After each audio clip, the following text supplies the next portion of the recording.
The Shurangama Sutra, Volume 1, Part 3. Could there be beings who first see the inside of their bodies before observing external phenomena? Even if you cannot see your heart, liver, spleen, and stomach, still you should be able to clearly perceive the growing of your nails and hair, the twist of your sinews, and the throb of your pulse. Why don't you perceive these things? If you cannot perceive your internal organs, how could you perceive what is external to you? Therefore, you should know that declaring that the aware and knowing mind is inside the body is an impossible statement. Ananda bowed his head and said to the Buddha, "Upon hearing the Tathagata proclaim this explanation of Dharma, such a Dharma sound as the Tathagata has proclaimed, I realize that my mind is actually outside my body. How is that possible? For example, a lamp lit in a room will certainly illumine the inside of the room first, and only then will its light stream through the doorway to reach the recesses of the hall. Beings not being able to see within their bodies, but only see outside them, is analogous to having a lighted lamp placed outside the room, so that it cannot illumine the room. This principle is clear and beyond all doubt. It is identical with the Buddha's complete meaning, isn't it?" The Buddha said to Ananda, "All these bhikshus, who just followed me to the city of Shravasti to go on sequential alms rounds to obtain bowls of food, have returned to the Jeta Grove. I have already finished eating." Observing the bhikshus, do you think that by one person eating, everyone gets full? Ananda answered, "No, Bhagavan. Why? Although these bhikshus are arhats, their physical bodies and lives differ. How could one person's eating enable everyone to be full?" The Buddha told Ananda, "If your mind, which is aware, knows, and sees, were actually outside your body and mind would be mutually exclusive and would have no relationship to one another. The body would be unaware of what the mind perceives, and the mind would not perceive the awareness within the body. Now, as I show you my hand, which is soft like tula cotton, does your mind distinguish it when your eyes see it?" Ananda answered, "Yes, Bhagavan." The Buddha told Ananda, "If the two have a common perception, how can the mind be outside the body?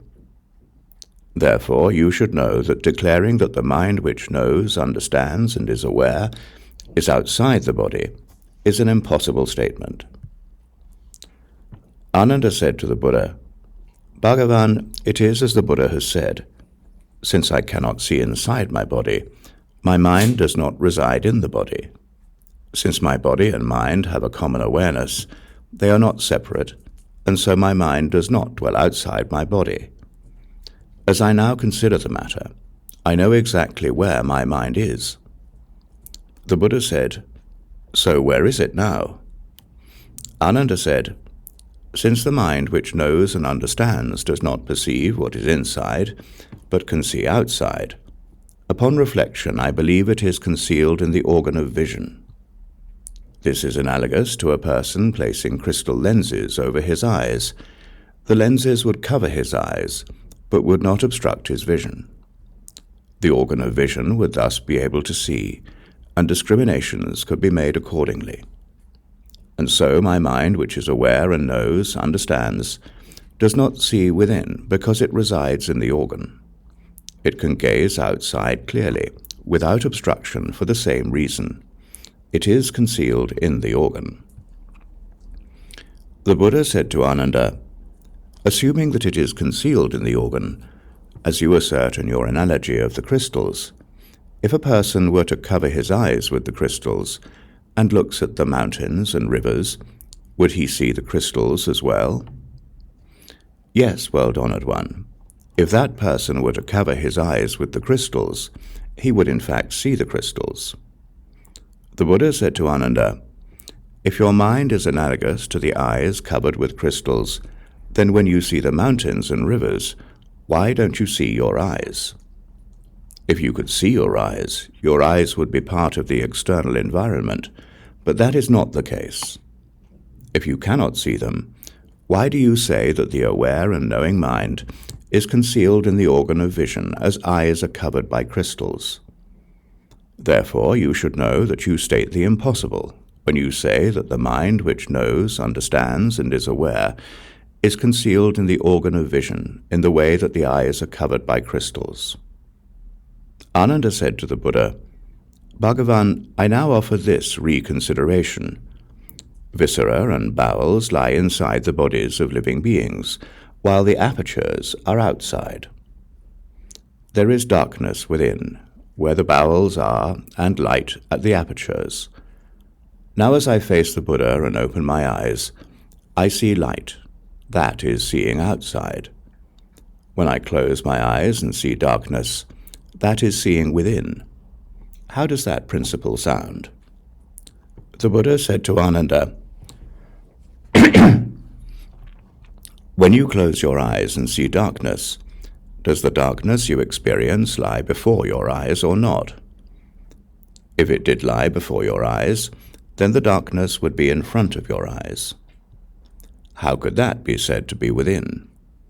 If it were within, then when you were in a dark room without the light of sun, moon, or lamps, the darkness in the room would constitute your vital organs and viscera.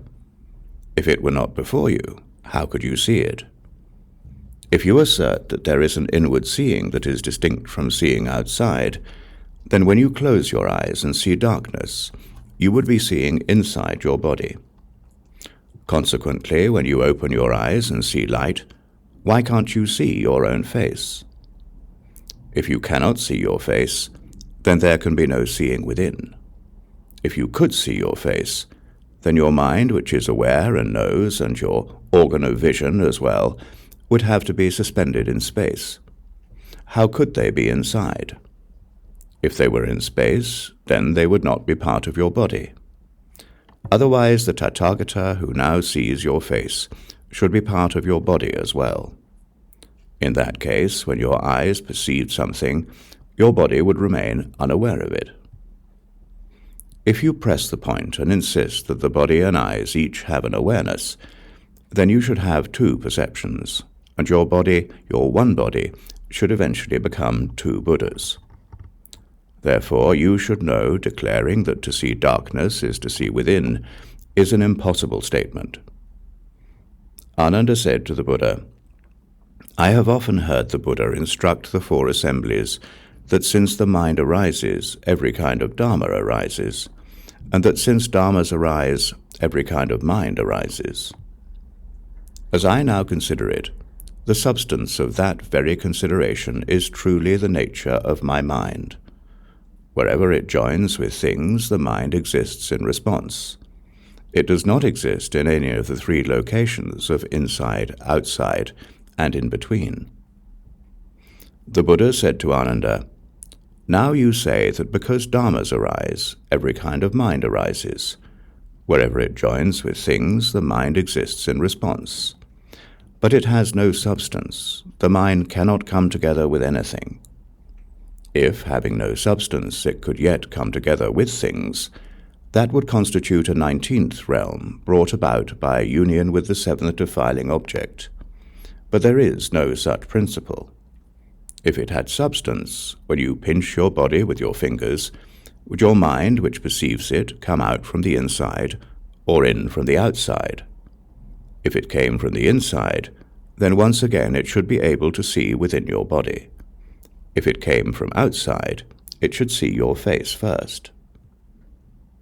Ananda said, "Seeing is done with the eyes. Mental perception is not.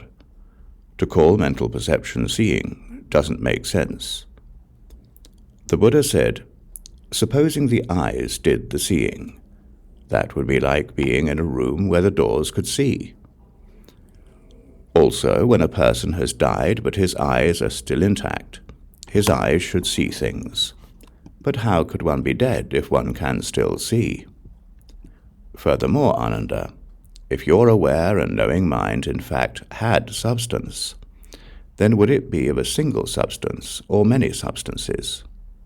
Would its substance perceive the body in which it resides, or would it not? Supposing it were of a single substance, then when you pinched one limb with your fingers, the 4 limbs would be aware of it. If they were all aware of it, the pinch could not be at any one place.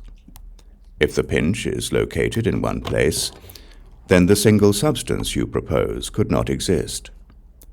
Supposing it was composed of many substances, then you would be many people. Which of those substances would be you? Supposing it were composed of a pervasive substance, the case would be the same as before in the instance of pinching. But supposing it were not pervasive, then when you touched your head and touched your foot simultaneously, the foot would not perceive being touched if the head did. But that is not how you are. Therefore you should know that declaring that wherever it comes together with things, the mind exists in response, is an impossible statement. Ananda said to the Buddha, "Bhagavan, I also have heard the Buddha discuss reality with Manjushri and other disciples of the Dharma king." Bhagavan also said, "The mind is neither inside nor outside." As I now consider it, it cannot be inside, since it cannot see within, and it cannot be outside, since in that case there would be no shared perception. Since it cannot see inside, it cannot be inside, and since the body and mind do have shared perception, it does not make sense to say it is outside. Therefore, since there is a shared perception, and since there is no seeing within, it must be in the middle. The Buddha said, "You say it is in the middle. That middle must not be haphazard or without a fixed location. Where is this middle that you propose? Is it in an external place, or is it in the body? If it were in the body, the surface of the body cannot be counted as being the middle. If it were in the middle of the body, that would be the same as being inside. If it were in an external place, would there be some evidence of it or not? If there would not be any evidence of it, that amounts to it not existing at all. If there was some evidence of it, then it would have no fixed location. Why not? Suppose that middle were indicated by a marker.